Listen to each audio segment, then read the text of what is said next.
నమస్కారం గురుజీ. శ్రీమాత్రే నమః. ప్రతి ఒక్కరు కూడా ఈ దేవీ నవరాత్రుల్లో అమ్మవారి అనుగ్రహాన్ని పొందాలి అని అనుకుంటూ ఉంటారు. అసలు ఈ డేస్ యొక్క ఇంపార్టెన్స్ ఏంటి సార్? అండ్ ఏ విధంగా మనం పూజ చేస్తే అమ్మవారి యొక్క అనుగ్రహం మనం పొందగలుగుతాం? శ్రీ గురుభ్యో నమః. శ్రీమాత్రే నమః.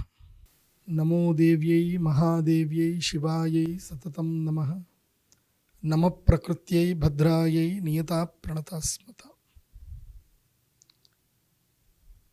ఈ లోకంలో చాలామందికి తెలియని ఒక అద్భుతమైన విషయం ఏంటంటే, మనకి ఇహలోకము పరలోకం అని రెండు ఉంటాయి.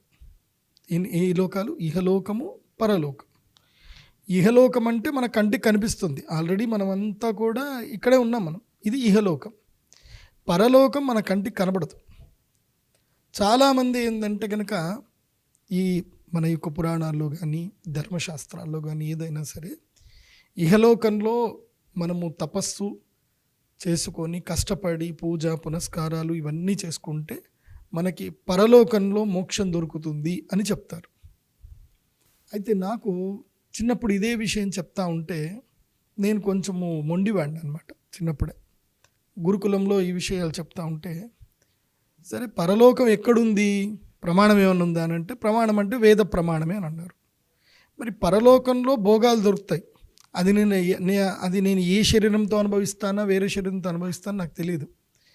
కానీ ఇహలోకంలో కష్టాలు పడుతూ పరలోకంలో భోగం గురించి ఆలోచించడం అంత కరెక్ట్ కాదనిపిస్తుంది నాకు. ఇహలోకంలోనూ బాగుండాలి, పరలోకంలోనూ బాగుండాలి, నాకు రెండు చోట్లనూ బాగుండాలి. ఈ రెండు చోట్ల బాగుండాలంటే ఏం చెయ్యాలి అని అడిగాను.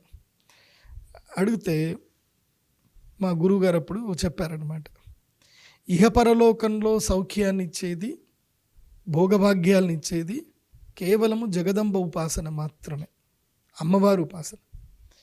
ఆ అమ్మవారు ఆదిపరాశక్తి శ్రీ శ్రీ శ్రీ లలితా త్రిపుర సుందరి అమ్మవారు. ఆ జగదంబ మణిద్వీపంలో ఉంటుంది. మణిద్వీపము అన్ని లోకాలకు అత్యధికమైనటువంటి ఊర్ధ్వలోకంలో ఉంటుంది, అత్యంత శ్రేష్టమైన లోకం. ఆ అమ్మవారిని పూజిస్తే ఇహపరము అనేది ఉండదు. ఇంకా ఎవరెవరైతే ఆ అమ్మవారి ఉపాసన చేస్తారో, ఎవరెవరైతే ఈ దేవి నవరాత్రులు అంటే మనము లలితా త్రిపుర సుందరి అని చెప్పి, దుర్గాదేవి అని చెప్పి, మహాలక్ష్మి అని చెప్పి, సరస్వతి అని చెప్పి, ఇలా మనం ఎన్నో పేర్లు చెప్పినా శక్తి ఒక్కటే, శక్తి ఒక్కటే.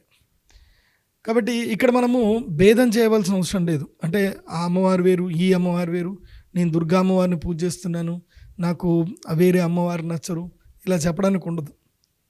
శక్తి అంతా ఒక్కటే. మీరు దేవీ నవరాత్రుల్లో దుర్గాదేవి అమ్మవారిని పెట్టుకొని పూజ చేసినా మీకు అదే ఫలితం లభిస్తుంది. అదే దేవీ నవరాత్రుల్లో మీరు నాకు జ్ఞానం కావాలని చెప్పి సరస్వతి అమ్మవారిని పెట్టుకొని పూజ చేసినా అదే లాభం కలుగుతుంది. ఇదే దేవీ నవరాత్రుల్లో మీరు మహాలక్ష్మీదేవి అమ్మవారిని పెట్టుకొని పూజ చేసినా అదే లాభం కలుగుతుంది. పుణ్యఫలములో ఇహపరలోకంలో భోగభాగ్యాలు లభించడంలో ఎలాంటి సందేహం లేదు అని చెప్తారు. అందుకే అందులోపల అత్యంత ఉత్కృష్ట స్థాయిలో ఉన్నటువంటి ఉపాసన ఏమిటి అంటే కనుక శ్రీవిద్య ఉపాసన. శ్రీవిద్య అంటే శ్రీచక్రం. శ్రీచక్రం గురించి బాగా తెలుసుకొని ఎవరైతే ఉపాసన చేస్తారో వాళ్ళ స్టాండర్డ్ లెవెల్లో వాళ్ళు ఉన్నత స్థాయికి వెళ్ళవచ్చు. సో శ్రీచక్ర ఉపాసన చేసుకొని వెళితే అత్యంత ఉన్నత స్థాయికి వెళతారు. మొట్టమొదటిగా ఉపాసకుడికి ఏంటంటే విగ్రహారాధనతో మొదలవుతుంది.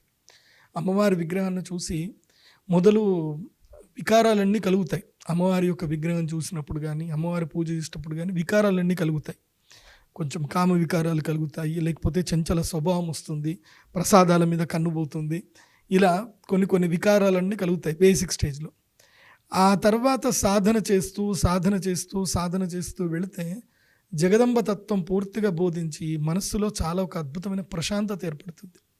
ఇప్పుడు నేను ఎంత ప్రశాంతంగా మాట్లాడుతున్నాను అనేది నాకు బాగా తెలుసు, అది నేను ఎక్స్పీరియన్స్ చేశాను. కాబట్టి ఆ అమ్మవారితో సంభాషించడము, అమ్మవారి దర్శనం చేసుకోవడము, ఆ అమ్మతత్వము నాకు పూర్తిగా తెలిసిపోవడము, ఆ వాగ్దేవి అమ్మవారు నన్ను అనుగ్రహించడం, ఇవన్నీ జరిగాయి అంటే నేను అనుభవపూర్వకంగా తెలుసుకున్నాను. నేను మొట్టమొదటిగా నవరాత్రి పూజలకు వెళ్ళినప్పుడు నేను నా చాలా చిన్న వయసులో 12 ఏళ్ళకే నేను నా నవరాత్రి పూజలు నేను శ్రీవిద్య ఉపాసన చేయడం స్టార్ట్ చేశాను. ఇట్లనే పిల్లలందరూ కలిసి నవరాత్రి అమ్మవారి విగ్రహాలు పెట్టుకొని మండపాలు పెట్టి పూజ చేస్తారు. మండపం పెట్టి పూజ చేస్తున్నారు. పూజ జరుగుతుంది. ఎంత పూజ చేసినా నాకు తృప్తి కలగట్లే. నేను పూజ చేసేటప్పుడు తృప్తి జరగట్లేదు అని చెప్పి మా నాన్నగారిని నేను అడిగాను. నాన్న, అక్కడికి వెళుతున్నాను, గోత్రనామాలు చెప్తున్నాను, అందరూ అమ్మవారి విగ్రహానికే పసుపు కుంకుమ వేస్తున్నారు, నాకెందుకో తృప్తి అవ్వట్లేదు నాన్న అంటే, అప్పుడు మా నాన్న ఉన్నారు, అయితే శ్రీచక్రాన్ని పెట్టి పూజ చేయు, అప్పుడు నీకు తృప్తి అవుతుంది అని చెప్పి ఫస్ట్ టైం మా నాన్నగారు నాకు మేరు శ్రీచక్రాన్ని ఇచ్చారు. ఇచ్చి శ్రీ విద్యా మంత్రం ఉపదేశం చేశారు. ఆ అమ్మవారి యొక్క మూల బీజాక్షర మంత్రము ఉపదేశం చేసిన తర్వాత నేను అప్పుడు శ్రీ విద్య ఉపాసన, శ్రీయంత్ర పూజ చేయడం స్టార్ట్ చేశాను. అది నా జీవితంలో మొట్టమొదటి ది బెస్ట్ స్టెప్ అన్నమాట. నవరాత్రుల్లో శ్రీ విద్య ఉపాసన శ్రీచక్రముతోటి ఎవరైతే చేస్తారో వాళ్ళకి ప్రతి సంవత్సరము మీరు మీ యొక్క జీవితంలో జరిగిన ఇన్సిడెంట్స్ అన్ని రాసుకోండి. ప్రతి సంవత్సరము దసరాకి డైరీలు రాసుకోండి. ఈ రోజటి వరకు నా ఆస్తి ఇంత, నా సంపాదన ఇంత, నా జ్ఞానం ఇంత, నాకు ఇన్ని సుఖాలు కలిగాయి అని మీరు రాసుకోండి. నెక్స్ట్ ఇయర్కి అది 3 times కానీ 10 times కానీ పక్కా పెరుగుతుంది, డౌట్ లేదు. సో నా 12వ ఏట నుంచి నేను చేస్తూనే వెళ్తున్నాను. నాకు ఇప్పటి వరకు అమ్మవారి అనుగ్రహం వల్ల అన్ని శుభాలే కలిగాయి. మీ అందరికి కూడా చెప్పేది ఒకటే, దేవీ నవరాత్రుల్లో ఆ జగదంబ దీక్షలు స్వీకరించండి, భవానీ దీక్షలు స్వీకరించండి, అమ్మవారి యొక్క కుంకుమ ఎరుపు వస్త్రాలు ధరించండి. సాధ్యమైనంత మటుకు 3 రోజులు 5 రోజులు అయినా సరే అమ్మవారి యొక్క దీక్షలు స్వీకరించండి. అందరినీ అమ్మ అని పలకరించండి, భవానీ అని పలకరించండి. అందరినీ కూడా ఆ అమ్మవారి యొక్క మాలను ధరించండి. భవానీ మాల అని చెప్పి ఎరుపు రంగులో మాల ఉంటుంది. ఆ ఎరుపు రంగులో ఉండే మాలను తప్పకుండా అందరూ ధరించండి. ఒకవేళ భవానీ మాల దొరకలేదంటే కరుంగాలి మాల అయినా సరే మెడలో ధరించండి. చాలామంది ఈ దీక్ష అప్పుడు ఏం చేయాలని చాలామందికి తెలియదు. ఉదయాన్నే లేవాలి.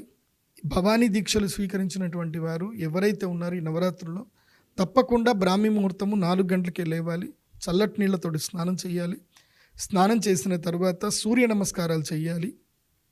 సూర్య నమస్కారాలు చేసిన తర్వాత అమ్మవారి యొక్క చిత్రపటం ముందు ఒక కలశం ప్రతిష్టాపన చేసుకొని ఆ కలశం ముందు ఒక చిన్న శ్రీచక్రం బిళ్ళ, చిన్న శ్రీచక్రం మోములు దొరుకుతాయి మీకు, వెండి దొరుకుతాయి, రాగివి కూడా దొరుకుతాయి. సో ఆ చిన్న శ్రీచక్రం మోముని ఒక ప్లేట్లో పెట్టుకొని ఆ శ్రీచక్రానికి ఓం శ్రీమాత్రే నమః, ఇది చాలా సింపుల్, బీజాక్షరాలు ఏమీ లేకుండా చాలా సింపుల్ మంత్రం. ఓం శ్రీమాత్రే నమః, ఓం శ్రీమాత్రే నమః, ఓం శ్రీమాత్రే నమః. ఈ దివ్య మంత్రాన్ని చదువుతూ ఆ శ్రీచక్రానికి 108 సార్లు చదువుతూ అభిషేకం చేయాలి. తర్వాత తుడిచి గంధం పెట్టి కుంకుమ పెట్టి ఇదే శ్రీమాతృ మంత్రంతో లలితా సహస్రనామం కానీ ఖడ్గమాల స్తోత్రం కానీ చదివి కుంకుమార్చన చేయాలి. కుంకుమార్చన చేసిన తర్వాత అమ్మవారికి హారతి ఇచ్చి ప్రతిరోజు ఒక ప్రత్యేక నైవేద్యం పెడితే మంచిది. ఒక్కొక్క రోజు ఒక్కొక్క నైవేద్యం మీ శక్తి కొలది. ఏ రోజు ఏది పెట్టాలి అనేదానికి కన్ఫ్యూషన్ అక్కర్లేదు. ఒకరోజు బెల్లమన్నం నైవేద్యం పెట్టండి. బెల్లము, నెయ్యి, అన్నము కలిపి అది బాగా అన్నం ఉడకాలి. అన్నం ఉడికిన తర్వాత అందులోపల బెల్లం కలపాలి, అందులోపల మంచి నెయ్యి కలపాలి, కాజులు కిస్మిస్లన్నీ కలిపి చక్కగా యాలకులు వేసి మంచిగా తయారు చేసి అమ్మవారికి గూడాన్న ప్రీత మానస అంటారు. తర్వాత ఒకరోజు పెరుగన్నం నైవేద్యం పెట్టండి. ఒకరోజు పాలతోటి చేసిన పాయసాన్న నైవేద్యం పెట్టండి. ఒకరోజు పులిహోర పెట్టండి, ఏది చింతపండుతో చేసిన పులిహోర నైవేద్యం పెట్టండి. ఒకరోజు నిమ్మకాయతో చేసిన పులిహోర నైవేద్యం పెట్టండి. ఒకరోజు అమ్మవారికి కొబ్బరి తురిమి ఆ కొబ్బరి అన్నానికి కలిపి అందులోపల స్వీట్ ఒకటి, తర్వాత హాట్ ఒకటి, అలా కొబ్బరితో చేసిన కోకోనట్ రైస్ అట్లా నైవేద్యం పెట్టండి. ఇలా మీకు శక్తి కొలది ఒకరోజు సిరా నైవేద్యం పెట్టండి, ఈ లడ్డూలు నైవేద్యం పెట్టవచ్చు. మీకు శక్తి కొలది ఏది ఉంటే అది అమ్మవారికి నైవేద్యం పెట్టాలి. నాకు ఇది పెట్టలేదని అమ్మవారు ఎప్పుడూ అలగదు. అయితే చాలామంది చేసే ఒక పొరపాటు ఉంటుంది దేవి నవరాత్రులు. ఈ పొరపాటు ఎప్పుడూ చేయకండి. నవరాత్రుల్లో చాలామంది ఏం చేస్తారు అంటే పొద్దంతా ఉపవాసం ఉండి రాత్రి సూర్యాస్తమం తర్వాత తింటారు. నేను చాలామందికి ఈ విషయం చెప్తాను, అలా తినకూడదు. దేవీ నవరాత్రుల్లో ఉదయం నుంచి దీక్ష స్వీకరించి ఉదయం పూజలన్నీ చేసుకున్న తర్వాత మధ్యాహ్నం పూటనే కడుపు నిండా భోజనం చేయాలి. సాయంత్రం పూట ఏదైనా పలహారం తినాలి, లేదంటే ఉపవాసం ఉండాలి. కానీ సూర్యాస్తమమైన తర్వాత భోజనం చేస్తే మీ యొక్క దీక్ష నిరర్థకమవుతుంది.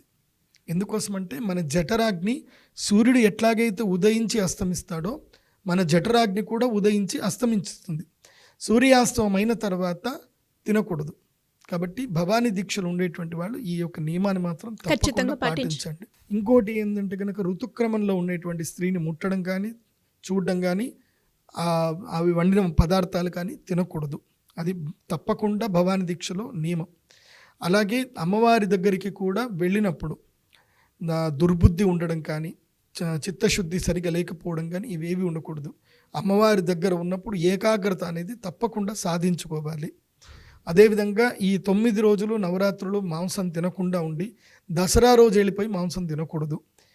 అమ్మవారి యొక్క నిమజ్జనం అయినంత వరకు మాంసం ముట్టకూడదు. అమ్మవారి నిమజ్జనం అయిపోయిన తర్వాత మీరు కోజాగర పౌర్ణమి వ్రతం చేసిన తర్వాత అప్పుడు మీరు పాడ్యం నుంచి కావాలంటే మీరు నాన్ వెజ్ తినొచ్చు. ఈ దీక్ష 9 రోజులకే సరిపోదు, 15 రోజులు ఉంటుంది ఈ దీక్ష. వాస్తవంగా చెప్పాలంటే 9 రోజులు మీరు 100% దీక్షలో ఉండాలి. మిగతా 6 రోజులు ఏదైతే ఉందో మీరు మానసిక ప్రవృత్తిలో చైతన్యంగా ఉండాలి. అక్కడ మీరు మాల అవేమి ఉండకపోయినా ఇప్పుడు అమ్మవారి యొక్క నిమజ్జనం చేయాలి. ఇప్పుడు 12వ తారీఖు మనకేమవుతుంది, దసరా పండుగ అవుతుంది. 12వ తారీఖు దసరా పండుగ అయిన తర్వాత 13వ తారీఖు రోజున ఏకాదశి రోజున ఆదివారం రోజున అమ్మవారికి ఊరేగింపు చేసి నిమజ్జనం చేయాలి. చాలామంది అమ్మవారి యొక్క ఊరేగింపు ఎలా చేయాలి, ఎలా నిమజ్జనం చేయాలని కూడా కొంతమందికి తెలియదు.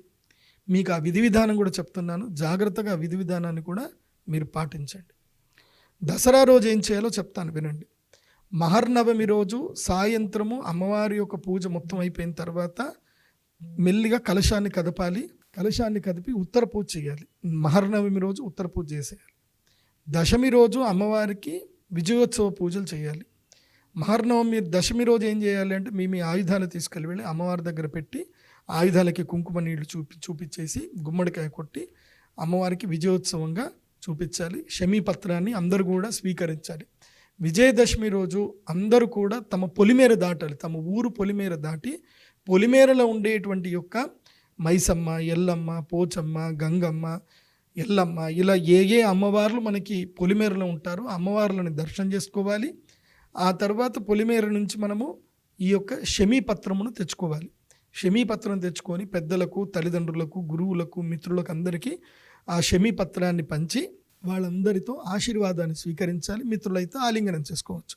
దసరా రోజు తప్పకుండా చదవవలసిన మంత్రం ఏమిటంటే శమీ శమయతే పాపం శమీ శత్రు వినాశనం అర్జునస్య ధనుర్ధారి రామస్య ప్రియదర్శనం.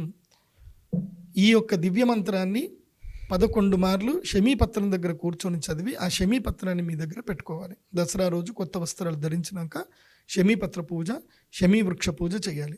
చాలామంది శమీ అనరు, శని అంటారు, శనిపత్రం అంటారు. శని కాదు, శమీ, 2 పెదవులు కలవాలి. శమీ శమయతే పాపం అంటే శమీ అంటే ఈ యొక్క శమీ వృక్షము, శమయతే పాపం అంటే పాపమును మొత్తం కూడా తగ్గించేస్తుంది.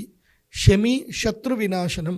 ఈ శమీ దర్శనం వల్ల శమీ వృక్షమును సంబంధించిన ఆకులు మన దగ్గర పెట్టుకోవడం వల్ల శత్రు వినాశనం, మన శత్రువులు కూడా వినాశనం కలుగుతుంది. శత్రు బాధ నుంచి విముక్తి అవుతుంది. ఎందుకు ఇంతగానో చెప్పారు అని అంటే ఆల్రెడీ మాకు సాక్ష్యం ఉందండి. అర్జునస్య ధనుర్ధారి అంటే అర్జునుడి యొక్క ధనస్సును పాండవుల యొక్క ఆయుధాలన్నింటినీ కూడా ధరించింది కాబట్టి వాళ్ళకి విజయం లభించింది. అర్జునస్య ధనుర్ధారి రామస్య ప్రియదర్శనం. శ్రీరాముడు కూడా విజయదశమి రోజు ఈ శమీ పూజ చేసి అతను రావణాసురుడి యొక్క సంహారం చేశాడు. కాబట్టి శమీ వృక్షమునకు ఇంత శక్తి ఉంది అని మనం తెలుసుకోవాలి. కాబట్టి దసరా రోజు శమీ వృక్ష పూజ చేసుకోవాలి. ఆ శమీ వృక్షము యొక్క కాడమును తీసుకొచ్చి మన దగ్గర పెట్టుకోవాలి. ఇది అంతా బాగానే ఉంది, కానీ చాలామంది దసరా వచ్చిన రోజు మాత్రమే శమీ వృక్షం కావాలి అనుకుంటారు. మిగతా రోజులు శమీ వృక్షం గురించి పట్టించుకోరు. అందరు వెళ్తారు, ఆ చెట్టు మొత్తం తెంచుకొని తెచ్చేసుకుంటారు. మళ్ళీ చెట్టు ఎవరు పెట్టాలి మరి? కాబట్టి దసరా రోజు ఎవరైతే గనక శమీ వృక్ష ప్రతిష్టాపన చేస్తారో వాళ్ళకి జీవితంలో అనూఖ్యమైన మార్పులు వస్తాయి, మంచి విజయాలు వస్తాయి. కాబట్టి దసరా రోజు చేయవలసిన అత్యంత ముఖ్యమైన పని ఏంటంటే శమీ వృక్షాన్ని నాటాలి. ఇది తప్పకుండా గుర్తుపెట్టుకోండి. ఇది ఎవరైతే శమీ వృక్షాన్ని నాటుతారో వాళ్ళకి విజయము తథ్యం లభిస్తుంది. ఇందులోపల సందేహం లేదు. ఇది వృక్ష ఆయుర్వేదం అనే గ్రంథంలో కూడా చెప్పారు ఇది. కాబట్టి దీన్ని ఎవరు మిస్ చేయకండి. దసరా రోజు జమ్మి చెట్టు తెచ్చుకోవడమే కాదు, జమ్మి చెట్టు నాటాలి కూడా. ఇది గుర్తుపెట్టుకోండి. ఇక ఇది దసరా పూజ. చాలామంది దసరా రోజు నాన్ వెజ్ తింటారు. కానీ నేనేమంటాను అంటే కాస్త మానేయండి మెల్లిమెల్లిగా. మానేస్తే మంచిది. దసరా రోజు మంచి పండుగలు అవి చేసుకోండి. ముఖ్యంగా భవానీ దీక్ష తీసుకున్నటువంటి వాళ్ళు మాత్రం తినొద్దని చెప్తాను. తర్వాత మీ విచక్షణ, మీ ఇష్టం. ఇక ఏకాదశి రోజు ఏం చేయాలి? ఇప్పుడు ఈ 2024 క్రోధినామ సంవత్సరము అక్టోబర్ 13వ తారీఖు ఏకాదశి వస్తుంది. ఉదయవేళలు దశమి వెళ్ళిపోతుంది, ఏకాదశి వస్తుంది. ఈరోజు అమ్మవారిని నిమజ్జనం చేయాలి. ఆదివారము నిమజ్జనం చేసే ముందు ఏం చేయాలంటే సాయంత్రము వేళల్లో లేదా మధ్యాహ్నం 12 తర్వాత అమ్మవారి యొక్క విగ్రహం ఉంటుంది కదా, ఆ విగ్రహం దగ్గరికి వెళ్ళి విగ్రహానికి చక్కగా ఒక చీర కప్పాలి. కాటన్ది మంచి చీర కప్పాలి. కప్పి అమ్మవారి యొక్క చీరలో ఏం చేయాలంటే ఓడిబియ్యం పోయాలి. ఎవరైనా పట్టుకోవాలి. అందరూ కూడా ముత్తైదువులందరూ 5 సార్లు ఓడిబియ్యం పోయాలి. అలా ఓడిబియ్యం పోసిన తర్వాత ఆ ఓడిబియ్యాన్ని చక్కగా మూట కట్టేసేయాలి. మూట కట్టి అందరూ కూడా అమ్మవారి యొక్క పాదాలు పాలతో కడగాలి. ఇంత ఒక చిన్న చిన్న గ్లాసుల్లో పాలతోటి అందరూ కూడా కడిగి అమ్మవారి పాదాలకి చక్కగా పసుపు చక్కగా పారాయణ పూసి కుంకుమ పెట్టి అమ్మవారిని అక్కడి నుంచి తీసుకొని వెళ్ళి వాహనం మీద కూర్చోబెట్టాలి.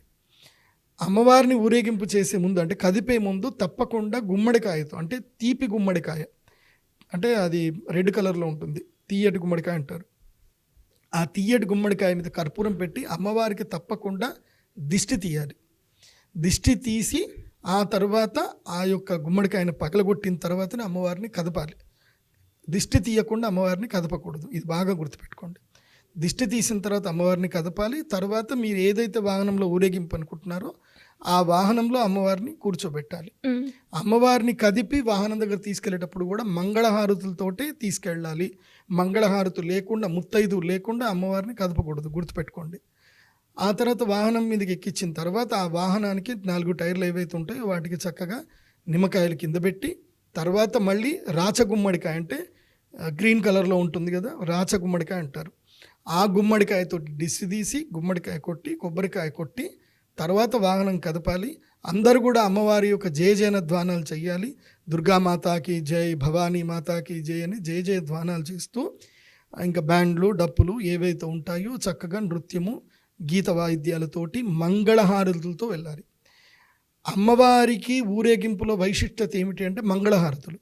మీ వినాయక నవరాత్రులు ఇష్టం వచ్చినట్టు చేశారు, కానీ అమ్మవారి నవరాత్రుల్లో ఊరేగింపుల్లో మంగళహారతులు లేకుండా చేయకూడదు. అండ్ అమ్మవారి యొక్క ఊరేగింపులో ఇంకొక విశిష్టత ఏంటంటే ఎవరి ఇంటి ముందు నుంచి అయితే అమ్మవారు వెళుతూ ఉంటుందో వాళ్ళు తప్పకుండా ఒక బిందెలో నీళ్లు తీసుకొచ్చి అమ్మవారి యొక్క వాహనంకి ముందు ఆ బిందెలో నీళ్ళని దారిలో పోయాలి. ఇది తప్పకుండా ఒక నియమం.